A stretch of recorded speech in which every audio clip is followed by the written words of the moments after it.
toutes et à tous, bienvenue dans l'actualité en débat de ce dimanche. Nous sommes aujourd'hui, c'est pas l'actualité en débat, toutes mes excuses, c'est Togo Monde Actu aujourd'hui dimanche, j'ai confondu dimanche et mardi.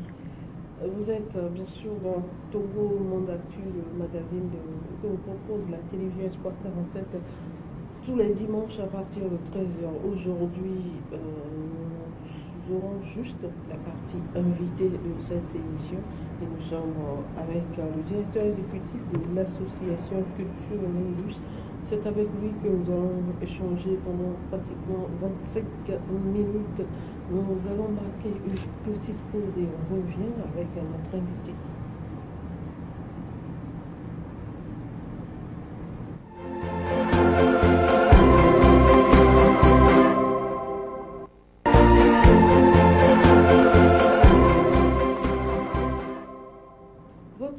En studio avec notre invité médecin Pascal Woglo, et je le disais tout à l'heure, il est le directeur exécutif de l'association Culture Linguistique, source de Lingus, toutes mes excuses, Culture Lingus, source de développement.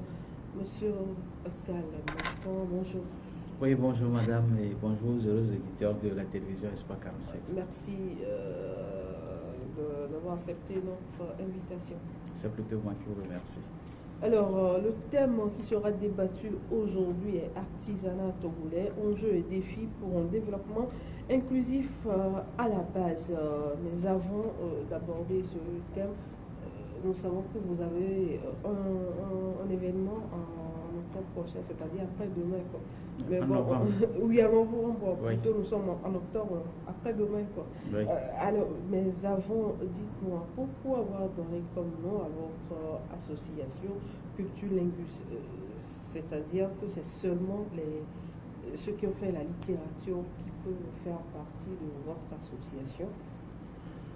D'accord, merci beaucoup madame Anita. En fait, ce n'est pas seulement ceux qui ont fréquenté qui peuvent faire partie de notre association. C'est qu'on entend Lingus là. Oui, Lingus, oui, voilà, c'est ça. Culture, c'est le diminutif de culture.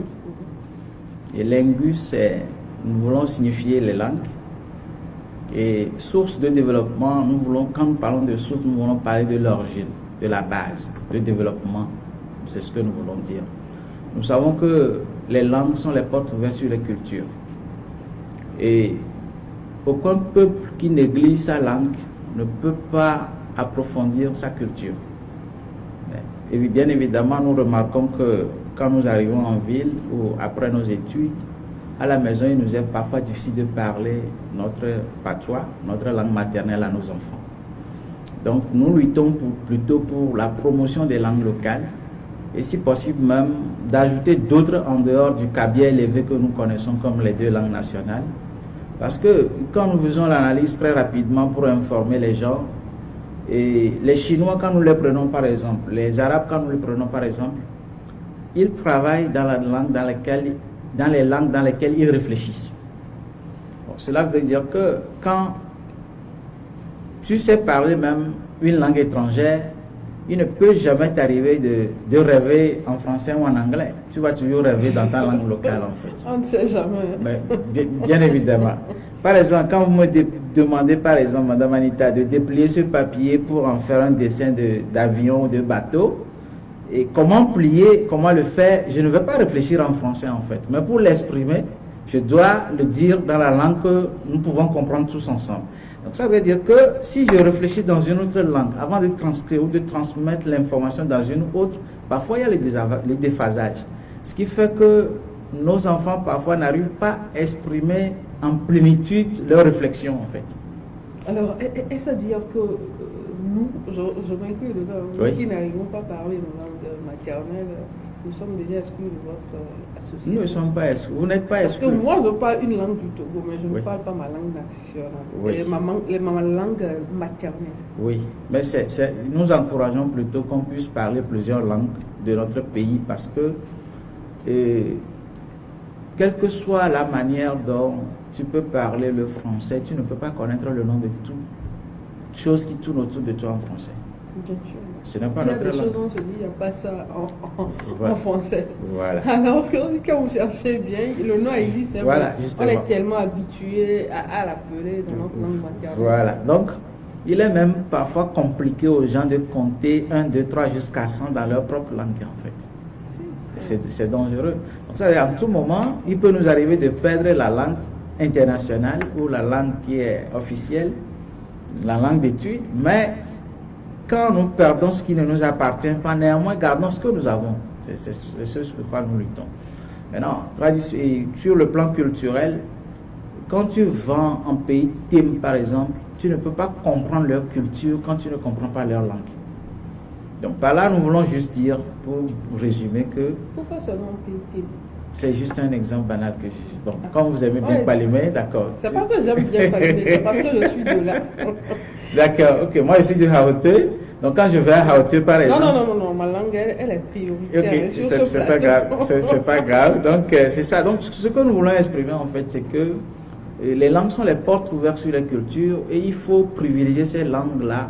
Permettons à nos enfants de parler nos propres langues et à partir d'un certain nombre d'âge, ils peuvent apprendre toutes les langues qu'ils veulent. Déjà, ils ont une base fondamentale. Donc, c'est ce que nous promouvons.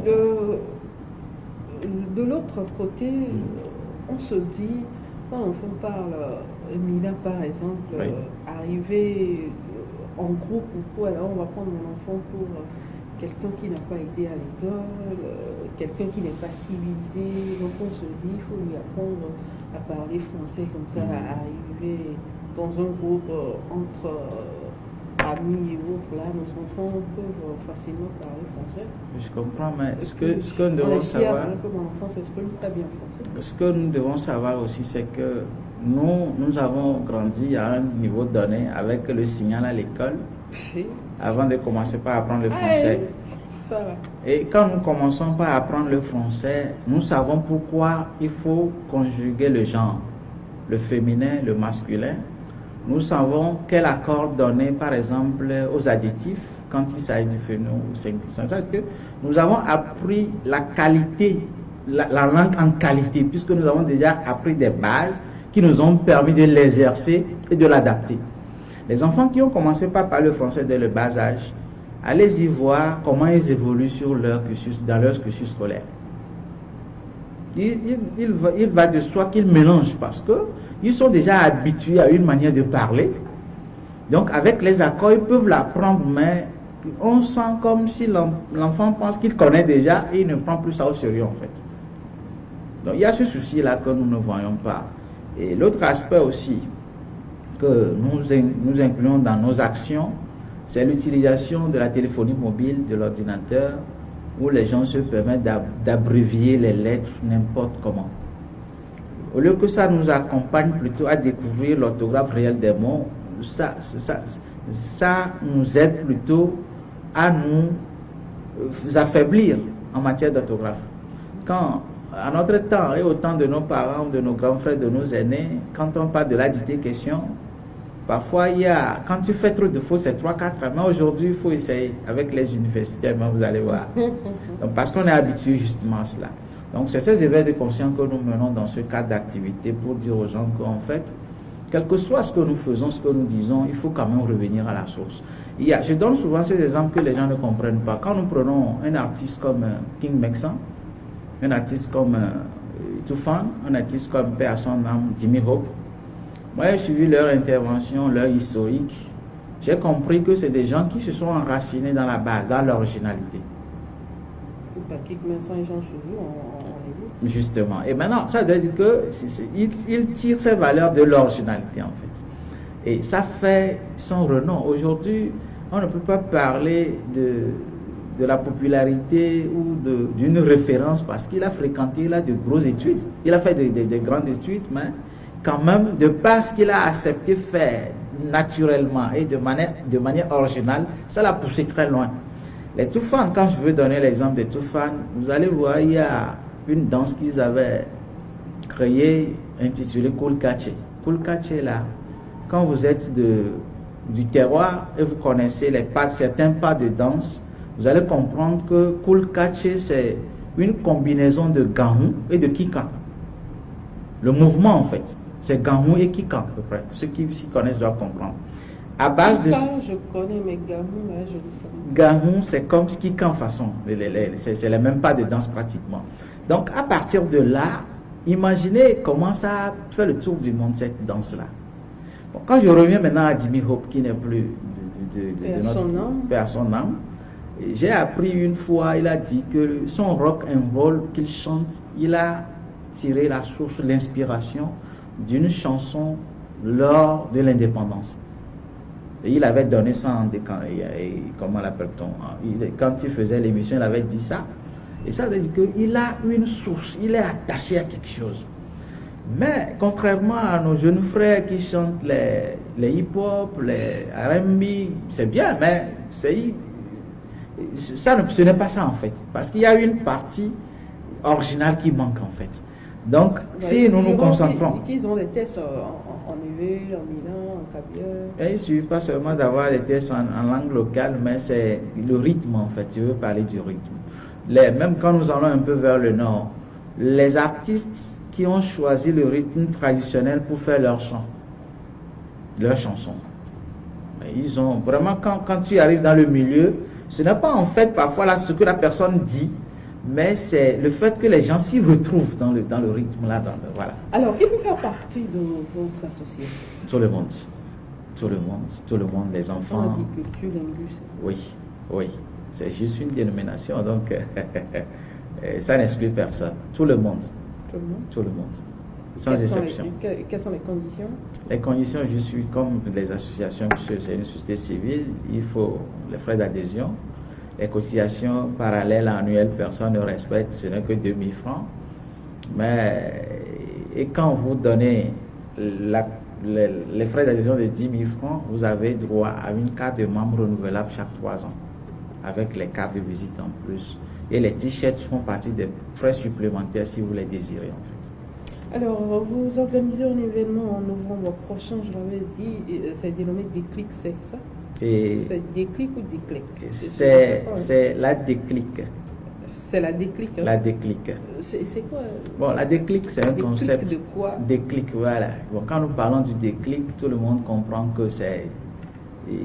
à un moment donné, il faut créer du déclic dans la tête des gens pour comprendre qu'en fait, ce que nous avons l'habitude de voir, de croire normal, il y a quelque chose d'anormal dedans, donc il faut corriger pour faire avancer les choses en fait. Mais on dit le déclic, mais nous avons plutôt dit la déclic. Ça veut dire que nous voulons qu'il y ait ce sens. Et au même moment, nous voulons faire la promotion et faire découvrir nos talents locaux qui sont là, qui ont réussi, dont nous attendons leur nom. Je ne veux pas citer des noms. Mais... Si vous citez, vous passez à la direction commerciale, ça c'est quoi? J'aurais voulu que vous citiez. Oh. Bon, ok, je ne parle pas du docteur Kodom, je parle de... Oui, je parle du docteur Kodom. Il n'y a pas de problème à gérer ça. Quand je veux parler de... Je travaille souvent avec mon doyen, mon aîné, M. Pascal Edo Agbové, que je salue à travers cette émission. Il passe souvent dans cette émission. Justement. Au cours de la semaine mondiale de l'entrepreneuriat, chaque année, il décore les entrepreneurs.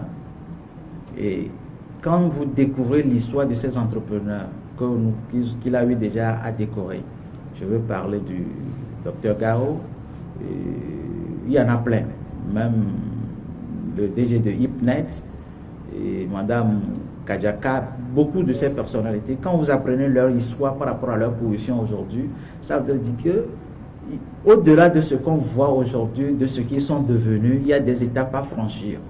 Et de ces informations, nous avons besoin de les faire découvrir par notre jeunesse, par les générations qui sont en train de venir, pour qu'ils savent que dans la vie, rien n'est gratuit. Il faut des étapes. Mais nous, on veut tout de suite gagner l'argent.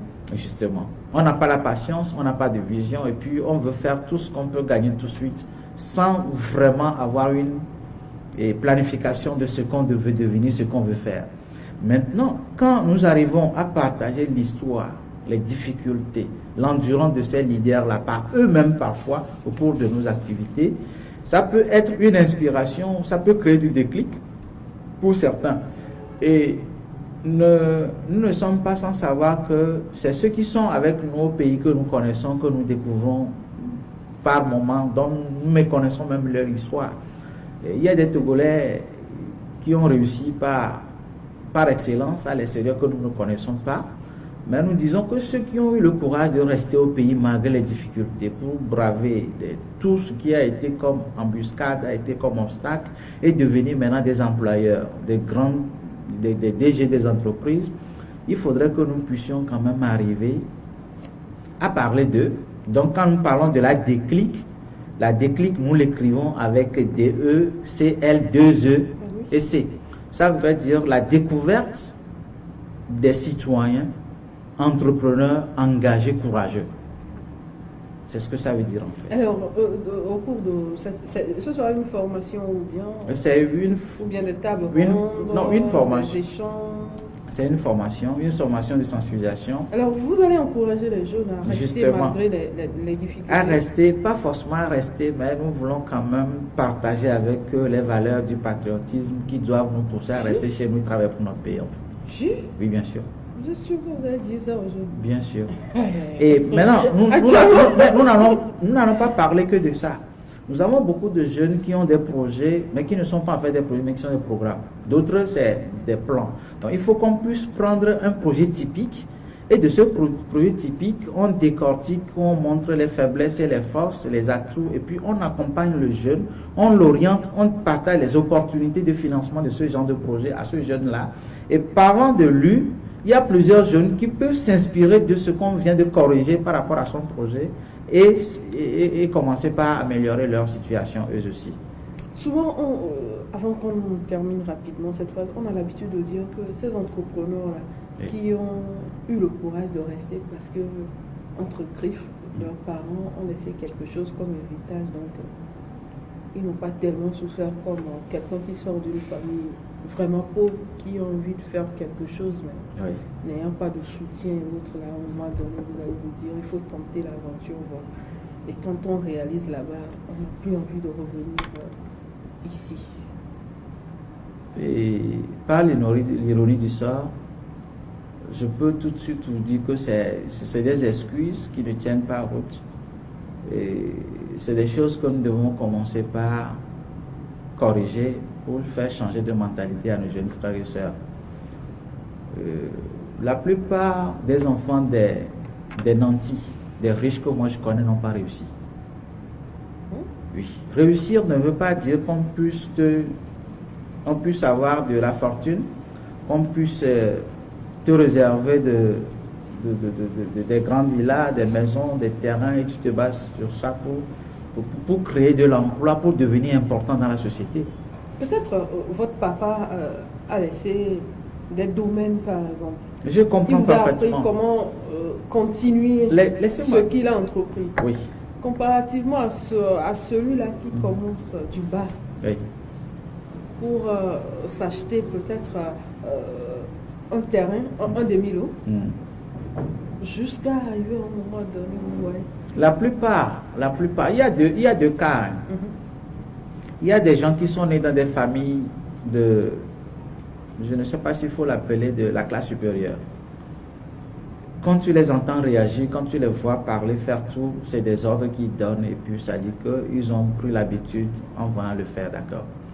Mais si, disons que le papa n'est pas là, mais il a tout fait pour que les enfants puissent avoir de l'essentiel, du nécessaire,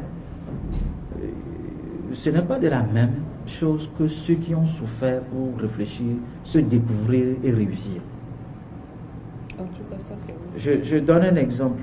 Rapidement. Il y a des gens qui ne peuvent pas expliquer réellement quand on a réellement faim, ce que ça fait en fait. Non, parce que ce n'est pas parce qu'il n'a jamais senti. Si vous avez réellement connu la faim, oui. Est-ce que vous aurez la force pour dire j'ai faim?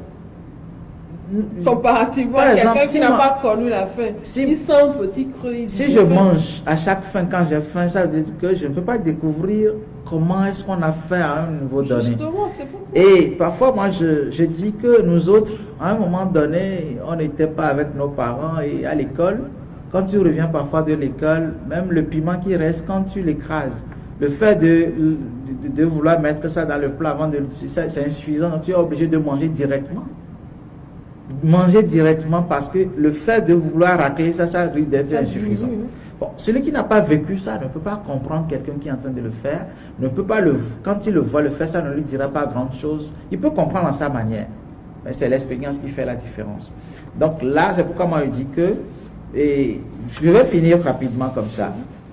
Les enfants de rue, c'est comme si un enfant qu'on laisse dans la brousse, dans une forêt, et on lui laisse les gâteaux, on lui laisse les matériels, les armes, tout ce qu'il faut pour que quand un aliment féroce arrive, on n'a qu'à le défendre.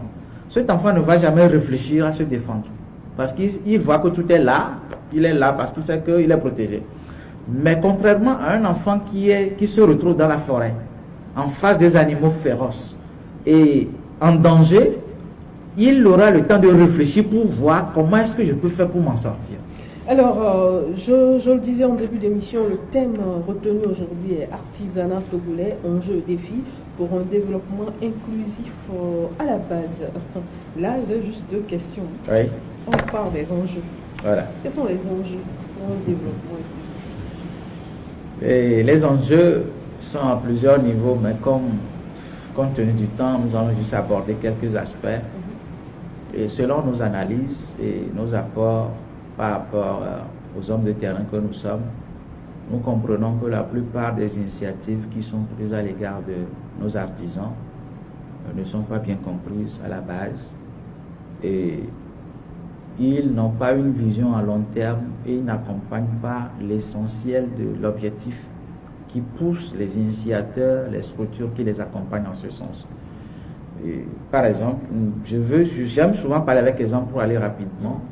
Quand le GIZ veut former les artisans à la base dans le domaine de la gestion financière, par exemple, ceux qui sont plus préoccupés de maîtriser cette formation et aller l'appliquer pour s'en sortir ne sont pas aussi nombreux que ceux qui n'attendent que les indemnités de 3 jours pour rentrer chez eux.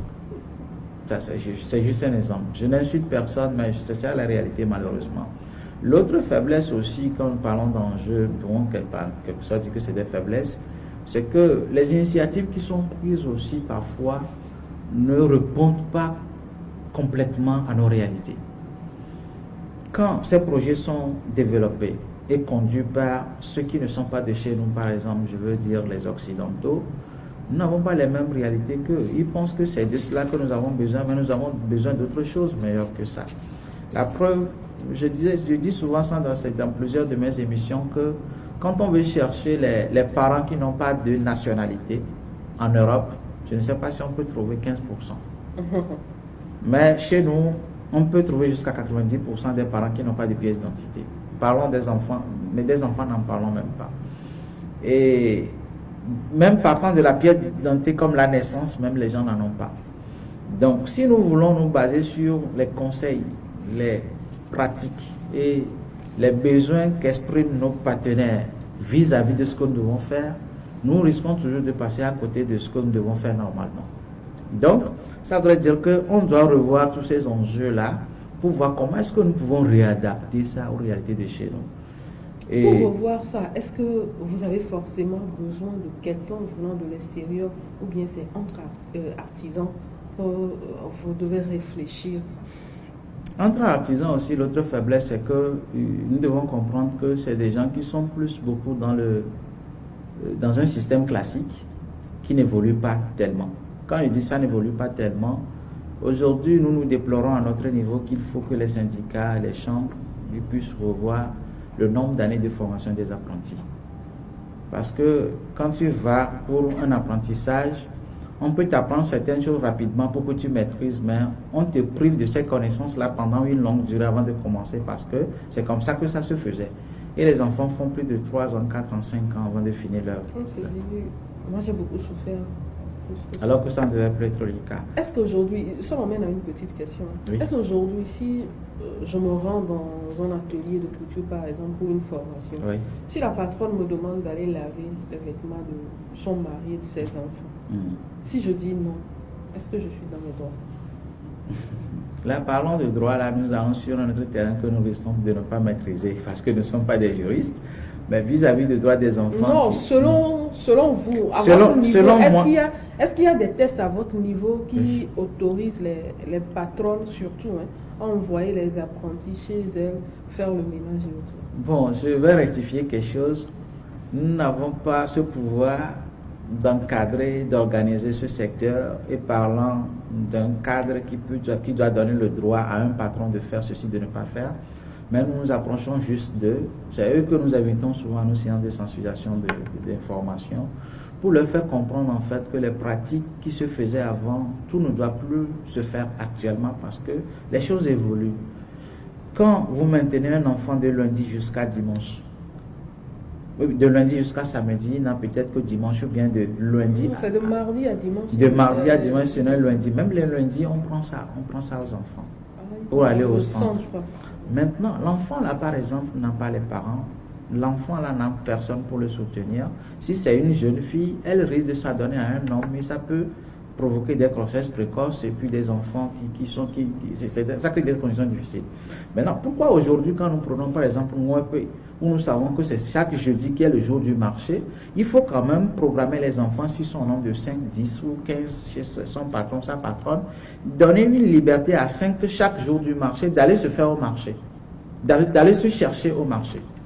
Par une activité même, parfois même appuyée par son patron, peut lui donner peut-être 2 000, 3 000 francs d'aller acheter du manioc ou bien de l'arachide, vendre sur place, gagner, avoir un peu d'intérêt, venir rembourser ce qu'elle a pris. Ça veut dire que c'est une manière d'apprendre. Mais ce que je dis là, il faut inclure ça dans vos formations parce que moi ça me fait mal, ça me dérange quand je vois les jeunes filles qui sont venues apprendre un métier, aller travailler, qui servent de domestiques, les loisirs et autres. Moi, ça me dérange. Mais le système aussi, nous devons comprendre, c'est que notre système éducatif inclut tout. Même quand nous étions sur les barres d'études, il y a les journées de terre, les après-midi de vendredi. Ah, ça, justement. C'est pour les gaillards. Voilà. Heureusement. Voilà. Ça veut dire que... Heureusement que je suis passé dans ça. Justement.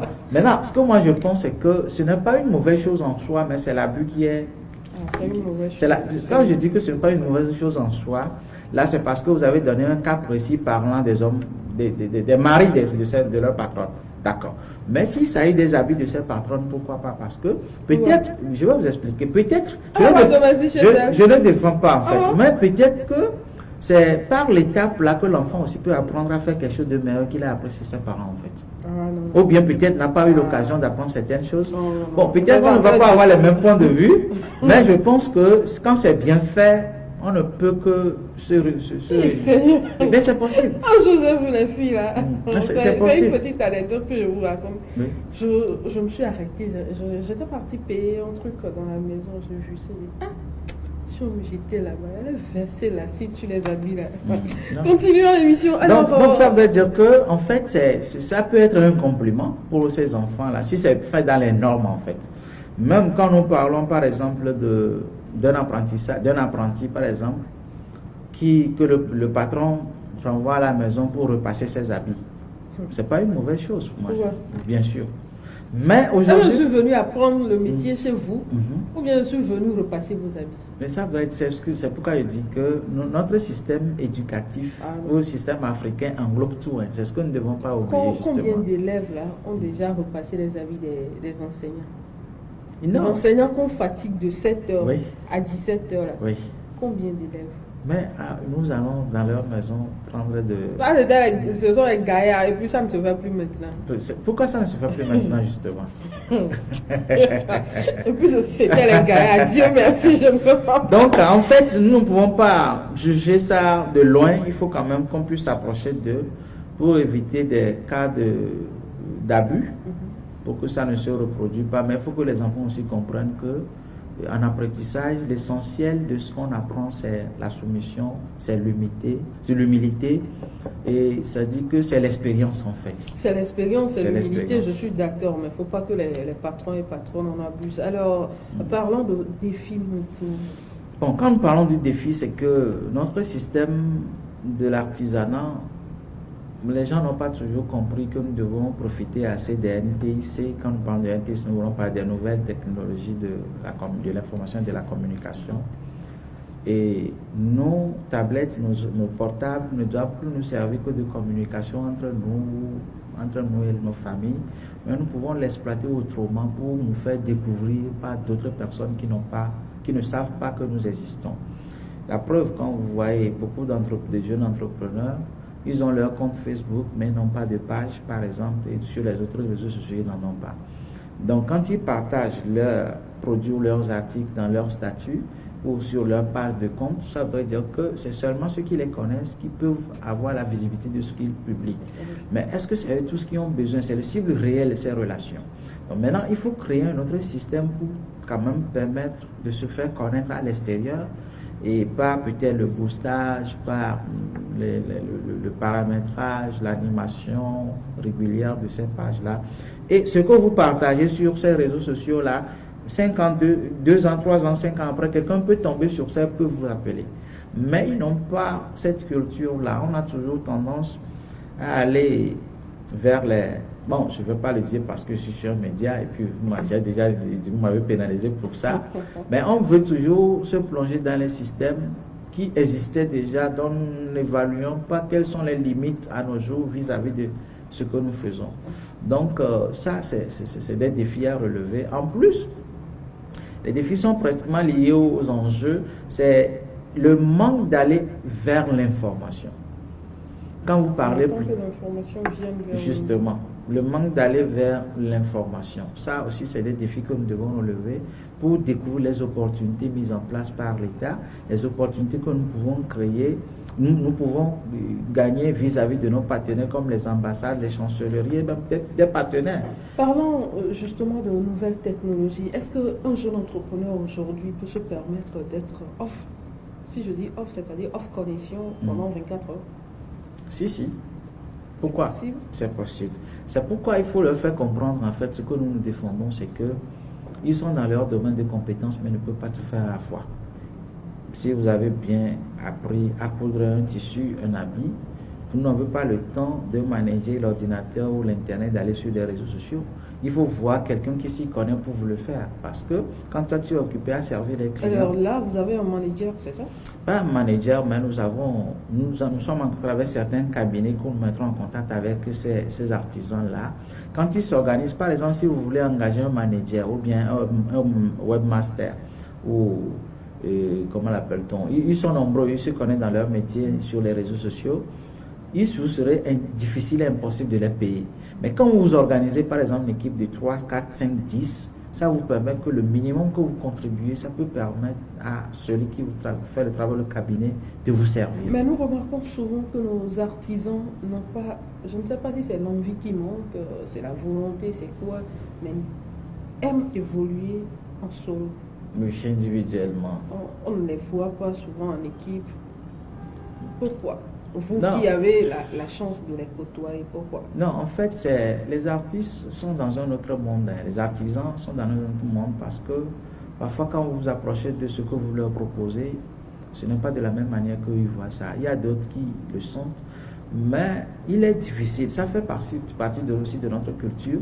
Il est difficile que, par exemple, un artisan qui va acheter des fils, qui va acheter des matériels nécessaires pour coudre son habit ou bien que ce soit un tissu traditionnel, il ne sait pas que de la même manière qu'il épargne de l'argent pour ses différents besoins, il devait épargner de l'argent pour sa communication, sa visibilité.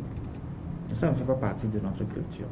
Et là... Alors c'est ce pourquoi vous luttez aujourd'hui. Nous les sensibilisons pour leur donner certaines informations qui doivent leur permettre de se faire découvrir par d'autres Merci de trouver des clients à nos médias. Alors, nous allons terminer, Monsieur Pascal médecin Ouoglou, mais parlons de votre événement qui va se tenir en novembre. En fait, quand nous parlons de l'événement, la déclic, ça c'est continuel et nous le faisons chaque vendredi. Oui, et nous sommes en pourparlers avec certaines communes pour le faire de manière décentralisée. Mais non, ça, c'est ordinaire. Ça fait déjà partie de notre habitude. Mais nous avons un événement à Nié. À Nié, nous avons un événement. Ça veut dire que, tel que nous parlons, nous avons, en dehors du concept la déclic, nous avons aussi un autre concept que nous intitulons souvent les ZEM solidaires, que nous associons à notre programme intitulé PIPADA. PIPADA, c'est le programme d'insertion progressive effective des apprenants diplômés approuvés. Donc ça nous permet de réunir les conducteurs de taxi-moto qui n'ont pas encore appris des métiers ou ceux qui en ont appris mais n'ont pas le CFA pour les aider au recyclage. Voilà, au recyclage, justement, et les soumettre à l'examen. Ceux qui n'ont pas appris de métier, qu'on puisse négocier 2 ou 3 jours de la semaine pour qu'ils se fassent former aussi tout en travaillant. Maintenant, nous avons associé aussi les conducteurs routiers cette fois-ci, les autorités locales et puis les associations, les différentes associations, les leaders religieux, autres, parce que actuellement nous avons aussi l'enjeu de l'extrémisme violent et nous devons passer par tous les moyens parce que les premières personnes qui sont en contact avec nos étrangers, c'est les conducteurs de taxi-moto, c'est les conducteurs routiers. Donc on veut les sensibiliser et leur montrer nos points focaux dans chaque ville, puisque nous en avons dans chaque ville. Nous avons des bars dans chaque ville, un membre proche des chambres de métier, un point focal et certains qui font partie des domaines de la conduite de taxi-moto ou des conducteurs routiers. Donc c'est le 19 novembre justement que nous allons faire ça et nous allons faire ça dans toutes les villes par nos bases qui le veulent. Oui, à part Agnès, nous sommes à Soporé, nous sommes à Kara, Dapan, il y a Barou, Palimé, il y a Gréy, il y a Tapana. J'aurais cru que Palimé ne faisait pas Non, Palimé fait bien partie. Ah, très bien, merci. Alors, donc, c'est eux qui nous relaient nos activités à l'intérieur de tout ce que nous faisons et nous les sensibilisons sur l'importance d'obtenir des pièces d'identité. Et si quelqu'un, par exemple, n'a pas de relation au tribunal ou dans une administration pour avoir les informations nécessaires ou de se faire aider, nos éléments sont là pour les montrer des voies par où il faut passer pour il faut le faire pour avoir les pièces d'identité. Merci à vous, Monsieur Pascal Blumenson, d'être passé sur ce plateau. Nous espérons vous avoir très prochainement pour nous parler de votre événement qui se tiendra dans plusieurs villes. Justement. Agnès, Sokolé, Dapaon, Palimé. Vous faites le retour au revoir. D'accord, merci beaucoup. Merci d'être passé de toutes les façons, chers téléspectateurs. Ce sera donc la fin de cet entretien. Merci à vous de nous avoir suivis. On se donne rendez-vous dimanche prochain à partir de 13h.